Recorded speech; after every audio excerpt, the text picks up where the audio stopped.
कुर्सी हामी रोडैबाट खुस्काउने छौँ, याद राख।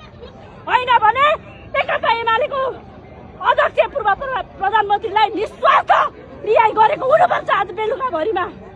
होइन भने तेरो कुर्सी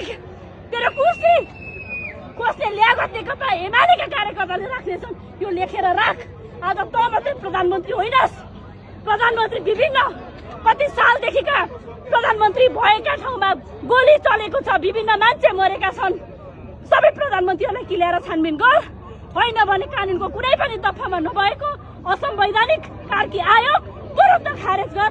होइन भने कार्की आयोगको रिपोर्ट जस्तो छ त्यस्तै सार्वजनिक गर्नको लागि